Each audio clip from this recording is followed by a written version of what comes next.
Welcome to our continuing series, Interviews with Aurovilians. And I've lost count of how many we've done to be. It's been wonderful. It's out of control, I think. It's been wonderful. So you brought your book today. Where should we begin? Shall we begin with your book? Sure. Sometimes I like to begin 14.3 billion years ago when it all started with the Big Bang, and how we all became stardust. But that's too long a story. Yes. So I don't know. You want to know the story of the book? I'd love to. I think people would love to. It's called The Dawning of Auroville. And there are a number of quotes from relevant people, interesting people, on the back of the cover. So let's get into the meat of it. Well, they told me in Auroville that you can't write a book on Auroville. They said no, it would just be a sort of slanted version in which some of your ideas would be there, but you would miss the whole point. Auroville's way too wide and too diverse to even capture it in a book. And so I didn't do it. Oh. So I was put off. And then something happened to me when I went back for a visit it was in 1983. I went back after 9 years in Auroville. I went back for the first time. And I met my old auntie, Aunt Polly, who was a storyteller. And she said to me, I have this book for you. And she showed me this book, and it was called Friendship Valley. And it was written by a German man during World War II. It was a children's book. That was the book that I was basically raised on and loved so much. We read it over and over again, and I knew it practically by heart. It had beautiful illustrations because the author, whose pen name was Wolo, he was also an artist. And he was a personal friend of my aunt. And they had reprinted this book after all these years. We had long out of print, and she had a copy of the reprint that came out in about 1980 or something. She showed it to me. And of course I had forgotten the story. So immediately I looked at it and I started reading the book, and all of a sudden I realized, oh my God, I was programmed for Auroville. Because in this story, there are all these animals in the forest, and the big fire comes, the forest fire. So it's the end of their civilization. They have to make a new start. So how to get out of the forest and survive? They have to build a raft and put it on the river and float out of the forest. But they can't get the cooperation on how to make the raft. So all these animals are quarreling, the woodchuck and the badger and everything. So finally this very enlightened squirrel called Dorinda, she says, if we don't cooperate, we're all dead, and she organized this thing. So she got everybody on the raft and everything just in time. They're going out, and the forest is crashing in, and they just make it out of the forest on the river into the unknown. But they come to a lake where there is a little island and a very big tree with huge roots. Oh my gosh. And they settle around this tree under the roots. And I'm thinking, oh my God, this is what I'm doing. Because I left, maybe, I don't know if I told you this story about my military class in San Francisco in the university. No, you Did I didn't. tell you that story? No. Because that's also a fire. This guy tells me, I'm in enforced reserve officer training corps. You had to take this compulsory. So this guy's giving a course in military history. Is boring me to death. I'm looking out the window. So he comes down to my ear while I'm not looking, and he yells in my ear. He says, "Wake up and piss, boy! San Francisco's on fire!" And I jumped out of my seat, and but he was right, you see. that whole civilization was crumbling down. This was 1959. Oh. And I could see, you know, everybody in the university, they wanted to be accountants and insurance agents. Nobody was going anywhere. Nobody was catching anything. I was totally discouraged, and I left the university. And it was the time of the hippies. And Well, they didn't start yet. The hippies, they hadn't started. The hippies were just getting warmed up. See? There were a few beatniks. I don't know if you remember. Okay, you know, beatniks, yes. Lawrence Ferlinghetti. Oh, yes, and, yes. Alan Watts was out there, you know, with his okay. Zen stuff.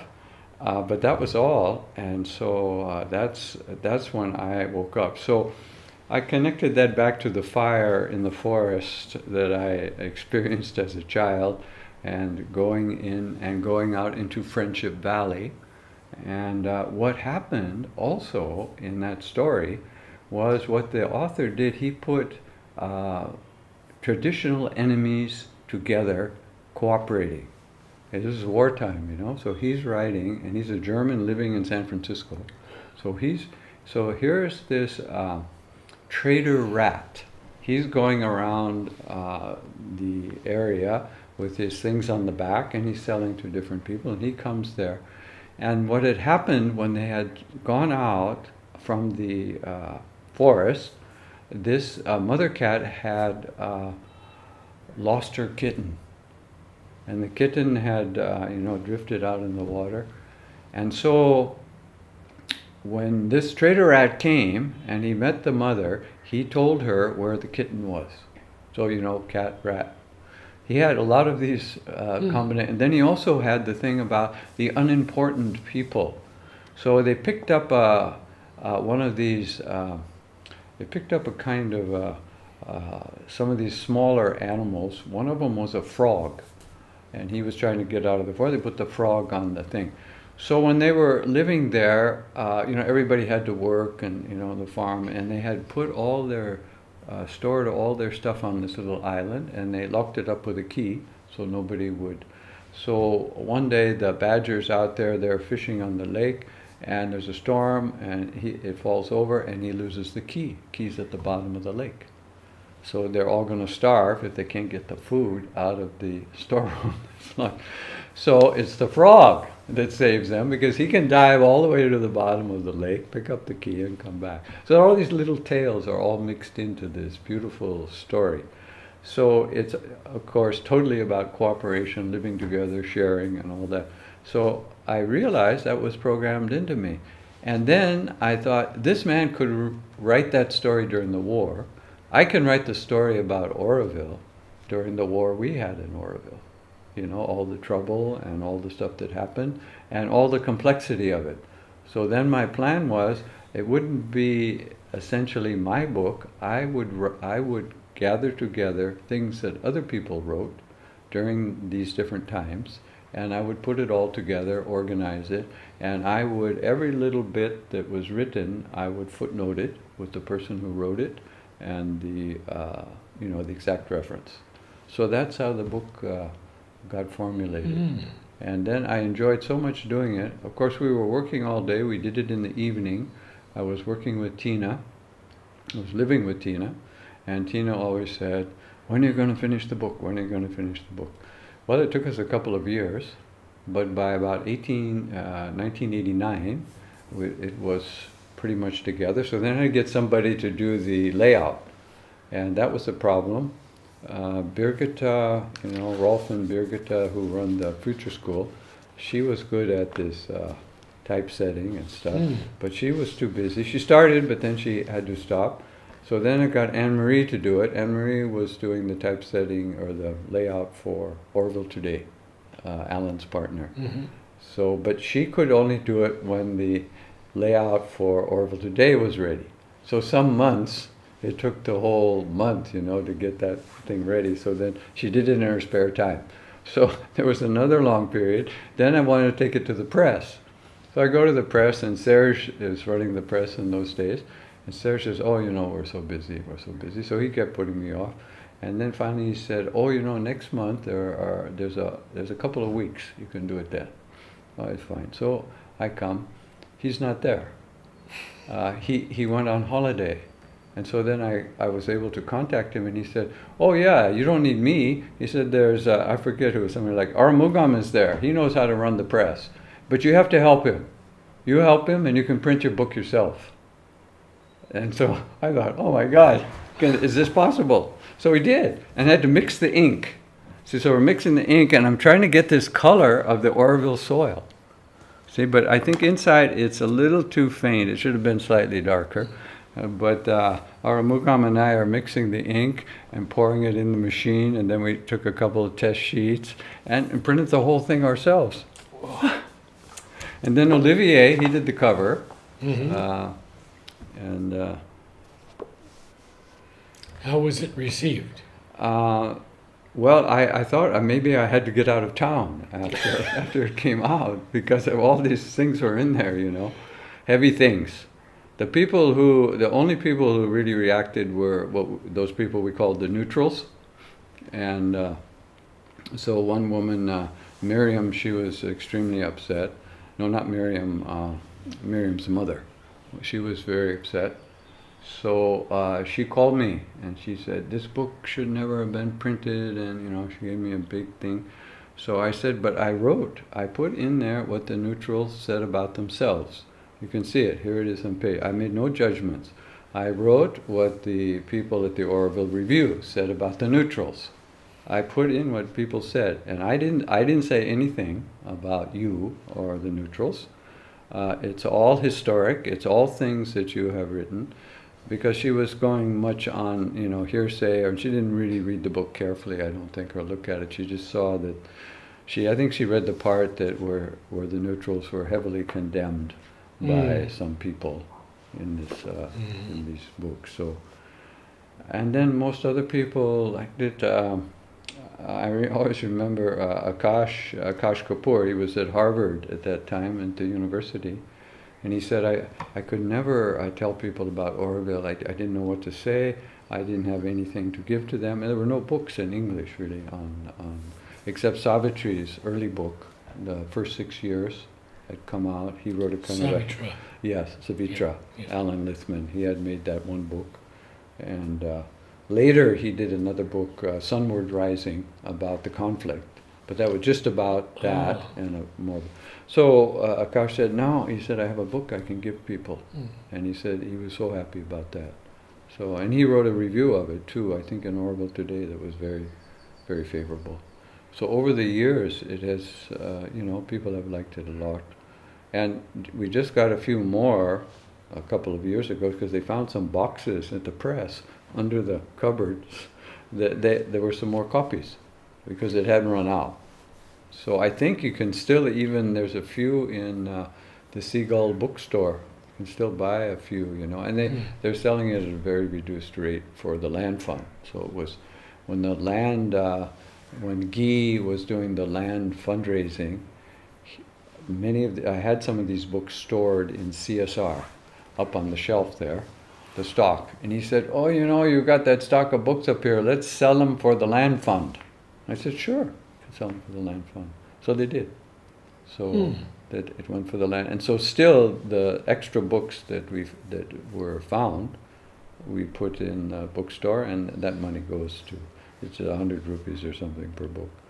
But anyway, I was very happy to be able to do that. The time of the neutrals was a time when people wanted someone to commit into either camp, Yeah, and the neutrals wouldn't do it. yeah. I value that. Well, you see, our problem was that by doing that, they gave the Sri Aurobindo Society the edge. Because the Sri Aurobindo Society used that. They said, Oh, really? well, these people, you see, are the good people in Oroville. They don't take sides. These people we are going to support. They can run Oroville. You don't need all these other people. We can deport them. I see. So, and they didn't stand up against the society and say anything. Oh. So that was very painful. There was another group, the Satprem group, right?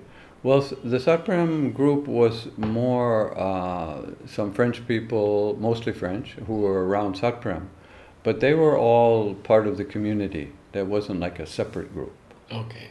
So they're really and Satprem, Satprem favored, of course, the Oroville community, Yes, certainly. and Kirit Joshi. See, without Kirit, we would have been totally lost. I mean, he saved us. Really. Oh yeah, absolutely, because he was in the government also. So, because the society had all the power, they had the money, they had the power, they had the influence, and the community didn't have any of that, except for a few key friends, and Kirit was the one who saved Oroville, and he was involved even in writing the Foundation Act, so that act, that foundation that we have now, is run by the residents. It's an ideal thing that you could never get out of a government anywhere in the world if you didn't have an enlightened person like Kirit doing it, There is a lot of criticism that the government got involved in Oroville. Yes. I hear it here in the ashram. Right. But it saved Oroville. And it brought something to Oroville that gave it a way to continue to grow and to develop. Because there's a lot of negativity about the government, always, and maybe most of the time justifiably, but the governments can also do good things if there are people in there who are able to influence in the right way. True. And that's what I felt Kirit was able to do. And of course, we had that whole family, Indira Gandhi and her son, Rajiv Gandhi, they were very favorable to Oroville. Her, on the back of the book there, you have the quote from I Indira. noticed, yeah. Yeah, what she said about Oroville. And so I didn't see any, people were fearful, of course, that the government's going to take over and then it's going to just become another bureaucratic thing. But now the government, Srinivas Murthy, who's there, who's the undersecretary, he says, I think Oroville has become now more bureaucratic than the government. Whoa. So the government, they want Oroville to succeed. And we have to get our act together. We can't blame them for anything. And we can't ask them to do the work that we need to do, or to do the regulation of Oroville or something. We have to do that ourselves. And it's happening more and more. It's happening more and more. And we've had these, all these last years with the government. There was only one secretary who was a little bit crooked and got involved in some land deals with some Orovillians who are now, I think, under court order. So that scandal is being resolved. That happened. But other than that, most of the secretaries were so positive. I hear the present one is very positive. Yeah, he's a wonderful man. His wife is an ecologist. That family is very, very fine. And of course, we've always had Srinivas Murthy as the undersecretary. So he and his daughter has become an Orovillian even. So he is totally connected. So these are good people who. And in other countries it might be different. In India, it's very special for these kind of things, And I think that the government thing, it did save Oroville. There's no two ways about that. There was no other way. Well, did you have a chance to look through my papers? Oh yes, your huge list of all the Orovillians. Well, I don't. It's hard to know even where to start. We had mentioned Huta, because Huta had such a special role vis-a-vis Oroville, in my view, because she, kept encouraging the mother about Matri Mandir, and gave the first money, and also she had that strong connection with Savitri. So the mother had her, making those drawings of Savitri, and what Huta did, she recorded what Mother explained to her about Savitri, And she has those books about Savitri, they're called. So on one page you have the text of Savitri. Next page you have what the mother said about it. Then you have the painting. So you've got that whole record, which would never have happened without Huta, being there, and Mother gave her so much attention. And when she first did the paintings, Huta called me from Oroville. Somebody gave her my name. So I came to see her, and she was a little, could be a little feisty at times, So I came to her house. She was up on the balcony there. She looked out and she saw me down there. She says, "Who are you? What are you doing here? Why are you bothering me now?" And she started, she gave me a big mouth, really yelling. And I said, "Well, I think you have invited me. You called me to come. You wanted me to do some photographs for Savitri." Oh, you're that guy. Okay. You can come in. So she was so worried about her paintings, because she thought people would steal them, and they would use them for as brands on soaps and all of that. And she was a little. So she had them all locked up down in Golconda, in the basement, and nobody could. And so she said, but then, maybe one of the paintings is going to get spoiled. Maybe a rat would eat it, or, anything could happen. She says, we have to have a photographic record of it. And so she told me, could you do that for me? I said, yeah, sure. So this was kind of like a secret mission. You had to go over there, with her, she had the key, and, and go in there, and nobody could know what was happening.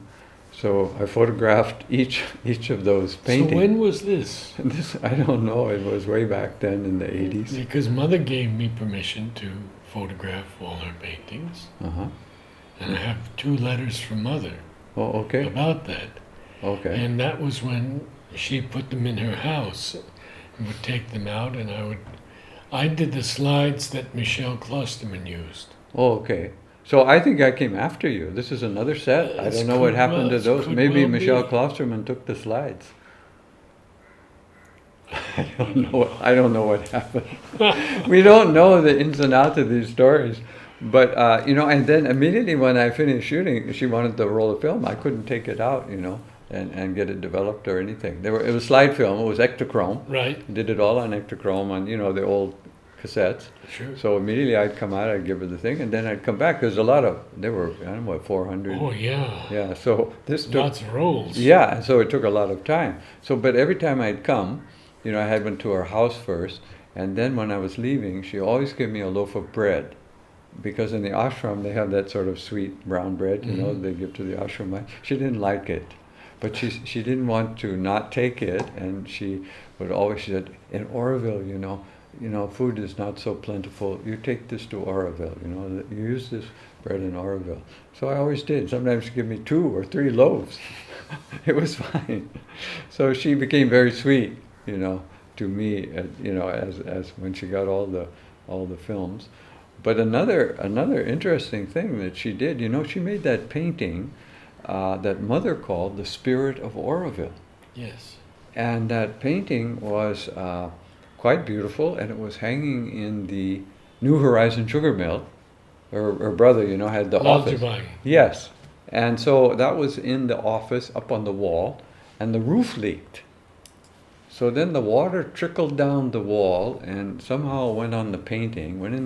The painting started molding and corroded. And then Baga from Oroville, she went in there and she was horrified. She saw that painting with that coming, and the painting's going to be lost, You can't restore it. When you know how that fungus, it stains like permanently the canvas. And this was like a precious painting, So immediately she went to Huta in tears. The spirit of Oroville, symbolically it's not looking good. This is a bad sign. And she, what can we do? What can we do? And Huta said, oh, Baga, don't worry. I'll just paint it again. So he took the painting, she did it again. And actually, the new one she did was slightly better in my view, because I saw the old one, and that's the one you see everywhere. If you go to when you go to Savitri Bhavan, you come in. There's a big copy of it right on the pillar there. It's a poster size one of the Spirit of Oroville. It's right there, and so that's the second version of that, and so that was saved also. So Huta had that, real connection into Oroville, but then the big question came because Mother had promised her to be the guardian of Matre Mandir and the house in front. So then all Roger Anger and all the planners and the landscape people, where are we going to put Huta's house? How are we going to integrate it into the plan? It was this question.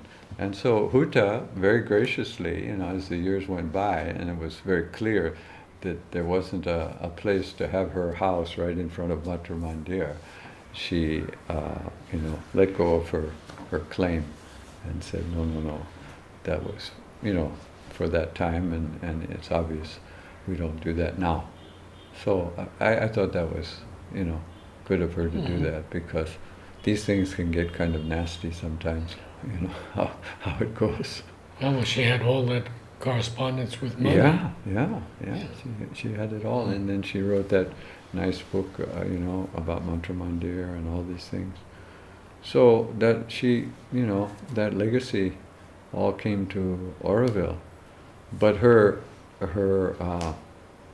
those little quotations of the Mother that she herself tape recorded, that Huta recorded of the Mother, are extremely valuable, because the first line of Savitri, it was the hour before the gods awoke. So what does that mean? The Mother explained it from an occult point of view, because commentators, they would never get what Mother said, about the beings that came and all of that. It's a beautiful thing. And then all through you have these things, because a lot of people have commented on Savitri, but the Mother, she said so many things about it that are, how powerful it is and all that, and that we can count on. And see, for me, how do we keep that contact with the Mother, for the building of Oroville and all that? That came through Kirit. I think that came through Kirit, because he was the one, as we just said, about the architect of the foundation, of the government involvement in a way that would be positive and in the control of the people there. But he also conveyed the spirit of the Mother how she worked. Because he told all his stories. He made those nice films. I think you've seen those, where he, just before he passed away, he made about 3 or 4 films, and he talked about how the Mother worked and how she was so, the kindness and the direct transmission of what needed to be done. He would have all these questions, and he would go to there, and she would just, without any rush, without any problem, every single thing. And then he said later, you just have to go inside, and the Mother is there, because the Mother has not stopped building Oroville, and people can make that inner contact and know what to do. So that's so extremely valuable in this time when a lot of new people are coming. They never heard of the Mother, or they never heard. But if you watch those films of Kirit, he can give you that sense of what we need to do to build Oroville, and how Mother is still absolutely directly working through all the people, whether they know it or not. And she even said that, it doesn't matter too much, they're all puppets in the hands of the divine, and we can laugh about some of the mistakes. Other mistakes are hard to laugh about, but that's I'm glad you spoke about Huta. Yeah. She was a very good friend. Yeah, she was, of course, controversial, and Mother gave her a lot of attention, which really surprised people, Mm-hmm. I heard this story, I don't know if it's true, that Huta went on a trip to Africa because the family, she came from a family that worked in Africa, you know, an Indian family over there. She went over there for some holidays or extended time, and that the mother sent her a postcard from the ashram, from Pondi, every single day with a little message. Every single day she wrote to her in Africa. So, I mean, that's extraordinary. Who else have you thought about from this list? Well, I think of all of them, you know, it's where, you know, sometimes I have this feeling of, you know, I thought I get a little enthusiastic and I talk about people and maybe they would not want, you know, that you know, it goes on YouTube or somewhere and all these stories are going out about their lives. One has to be careful. Yes, one has to be careful, and I'm not very careful. I always say things, you know, just as they come to me, and sometimes people have told me, no, you can't, you shouldn't have said that. But Mother emphasized frankness. Frankness and the truth, and all of these, all of those things are there. But yeah, I mean, I'm just, the gardens, of course, are the big thing that are coming now. And I was there just yesterday, and Jyoti was there, Japanese Jyoti, and they're taking a survey of everyone about, you know, what do you think about the garden so far? What do you think it should be? So they're talking about the new gardens of light and power and these next 4, and what do you think? And so they're really making an effort to. But I like the gardens as they are so far, and of course they will continually change. The new team is there. I feel that something comes through from the gardens and from the Matra Mandir that's a little bit hard to express. What happened to me the other day, there was, because I take these visitors in and then afterward they tell me things about what happened in the chamber, what happened to them, how their lives changed, and you know, people come out in tears and all these things, and what they felt. And then one man was trying to express how the silence, the level of silence. This man said, I've been in many temples around the world, and I've been in many churches, cathedrals, and you can feel the silence. He says, you can feel the silence, and you can feel the atmosphere. But when I was in the Matra Mandir, it went another level, deeper. And he said, I don't know how to talk about that. Then there was another man sitting behind him, and he said, yes, I know what you're talking about. He said, because when I was in there, he said, I was in the mother's room. I felt the room of the mother in there. And this man turned to him and said, you got it. So, you know, and then the vibratory field, you see, that's there. The ley lines, the Vastu, the Feng Shui, the sacred geometry, the ancient marble, all of those stones are vibrating. And you're concentrated in there with the sun ray. I mean, people, even people who, you know, have no idea about, people come out and say, I've never meditated before in my life, but I felt something. What was it? You know, like that. They just get it. So with that force continuing, and I would say even accelerating, especially when you have all those gardens. Supposing somebody comes there, you know, they walk through the first 3 gardens, they get to Satchitananda, you know, and then they go in one of the petals, say they go in gratitude. Then they go in the chamber. You know, I don't think that their life cannot help but change. Something, they're going to be affected. Yes. I think because the energetics, the mind is one thing, but since we're energetic beings, I think we're starting to understand that more. And science is, of course, verified all that. We're all energy and how we're all connected. So we're all connected together with the chair and with all matter. All matter is sacred. And that's why I want to do the Garden of Perfection out of landfill. This shocked the last time I went to Mark and Mira, who were doing those gardens, and I said, have you got to the Garden of Perfection yet? And they said, no, we're going around. That's the last garden, they said. Well, I said, I have a plan for the Garden of Perfection. I said, in the Garden of Perfection, of course, we have to have psychological perfection. Those are the trees. And I think I mentioned, and Narad, went all over India and collected every possible different one.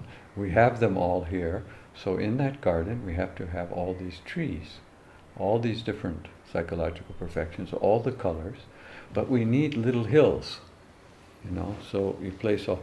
But those little hills, we have to make out of landfill, because what happens in Oroville now, we're recycling 70%, then we have this 30% landfill. And they're dumping it in the ground and it's poisoning the water table, eventually. So we take this landfill, of course we sort it and we don't put toxic things in, but we want to show the perfection of matter. We want to show that all matter is sacred, even landfill. Of course we put nice topsoil on it, but inside is landfill. This is the so-called waste, but it's really not waste. It's something sacred. It's in the Garden of Perfection because it too is perfect. And then these wonderful trees will grow. Psychological perfection will grow. You'll go into the Garden of Perfection. You will get a good thing. Well, they kind of rolled their eyes and they said, well, we'll consider this idea.